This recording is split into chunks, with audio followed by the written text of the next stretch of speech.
Hola a todos, ¿cómo están? En este segundo video vamos a elaborar un cuadro de cargas, pero esta vez vamos a usar la potencia instalada de cada aparato para elaborar el cuadro de cargas que ustedes ven aquí. Este cuadro de cargas está basado en el siguiente plano. Tenemos un planito de toma corrientes acerca de un pabellón de oficinas. Y tenemos el mismo planito, pero esta vez con el circuito de alumbrado.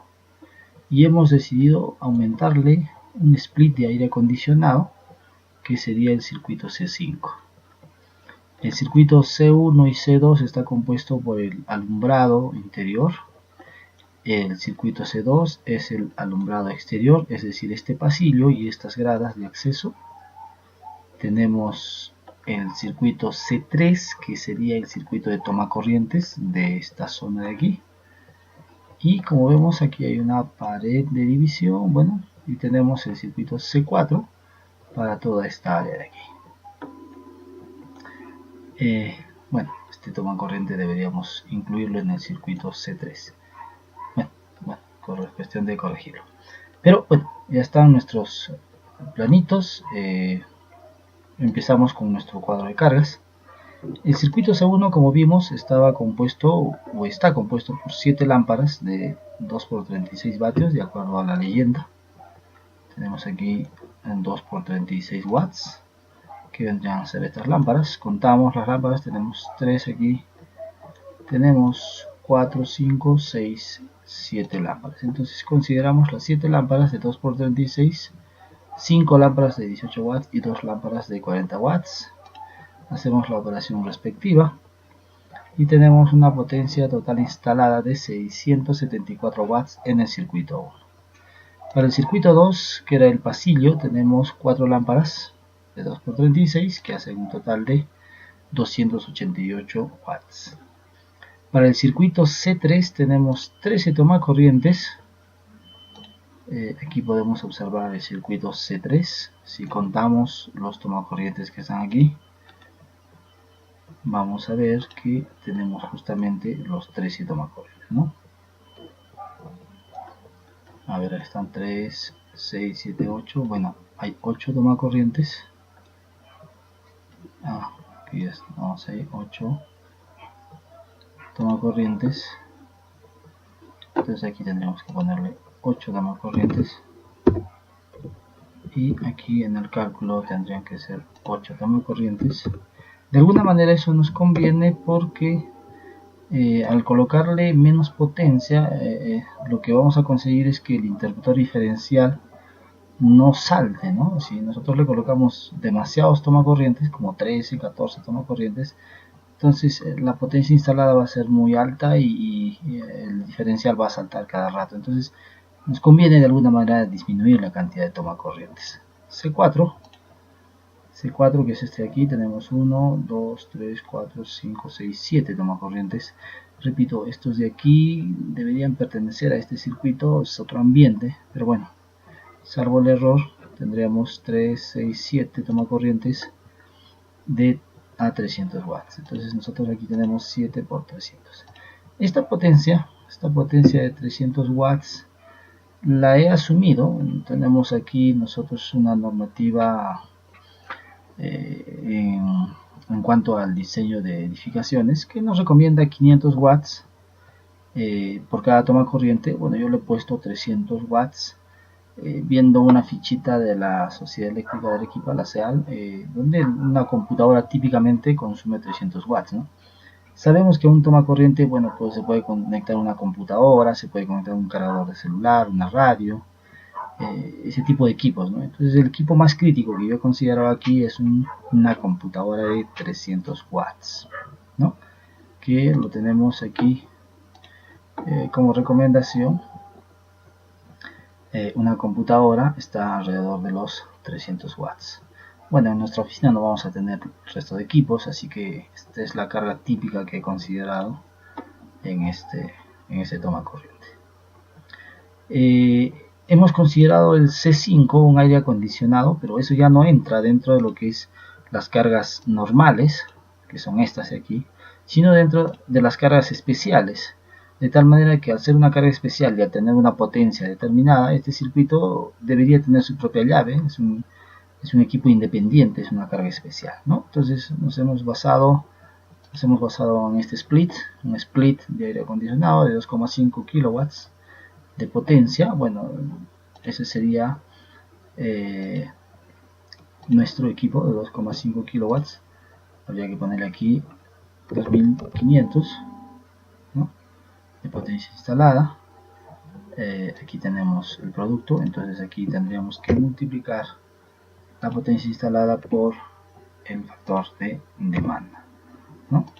Entendemos que estos factores de demanda debemos asumirlos de acuerdo también a nuestra normativa, ¿no?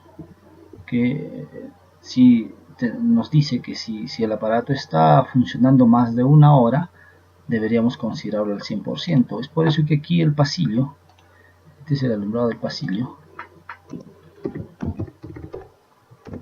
hemos considerado un factor de demanda de 1. ¿Por qué? O el 100%, porque estas lámparas van a estar encendidas desde las 6 o 5 o 6 de la tarde hasta las 10 o 11 de la noche, o de repente toda la noche. Entonces tienen un servicio continuo por más de una hora. En cambio, en este circuito de aquí tenemos varias oficinas que no van a funcionar en simultáneo, ¿no? Entonces, de acuerdo al cuadrito que tenemos de nuestra normativa, vemos que si hay 4 o más dispositivos podemos usar un 70%. Entonces hemos considerado ese factor de 0,7.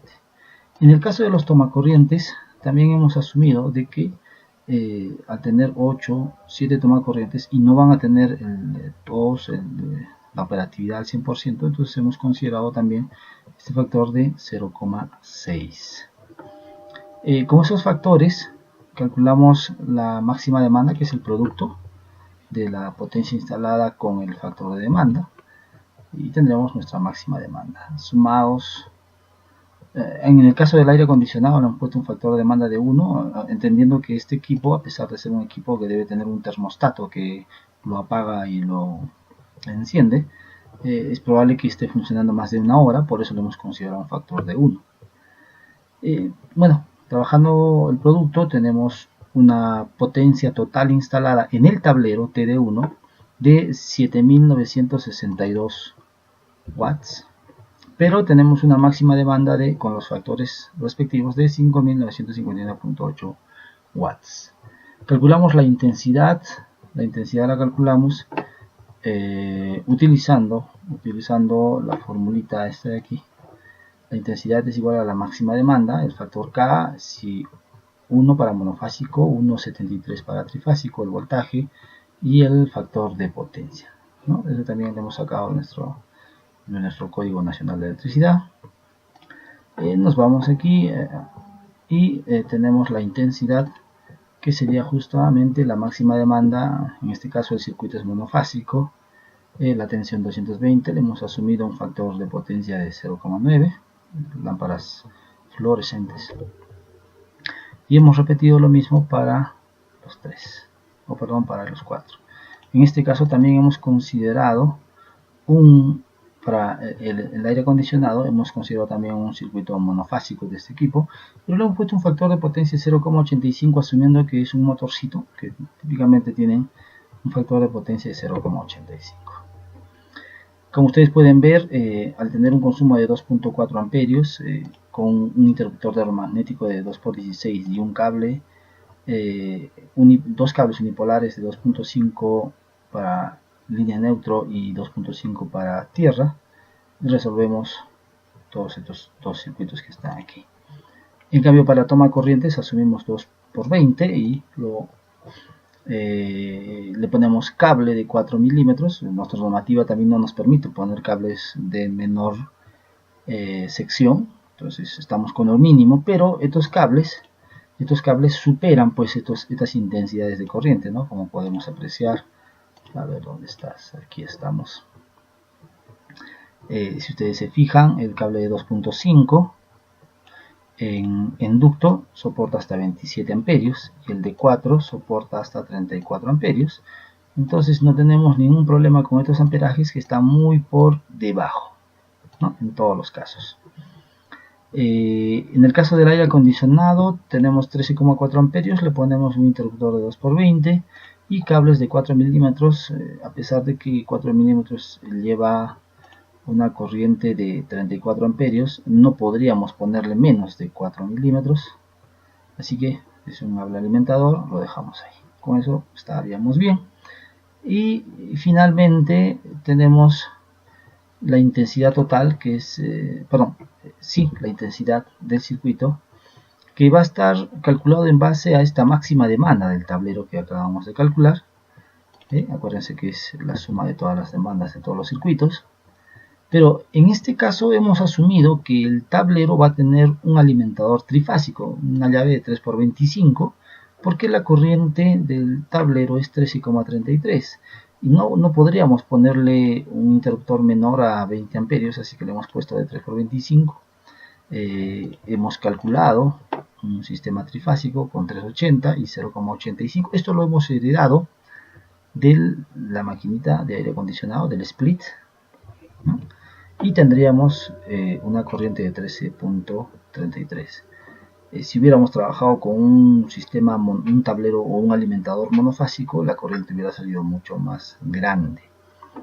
Ya tenemos esta corriente, tenemos este interruptor y elegimos como alimentador un cable de 6 milímetros cuadrados. Aquí nos faltaría comprobar este valor con el término de la distancia, ¿no? La caída de tensión por la distancia. Entonces este temita sería cuestión de aplicar la fórmula y calcular que no superemos los porcentajes de 2,5% de caída de tensión en los alimentadores, ¿no? Entonces ese sería el siguiente ejemplo de nuestro tablerito de la máxima demanda del cálculo en nuestro tablerito. Bueno, eso es todo. Gracias.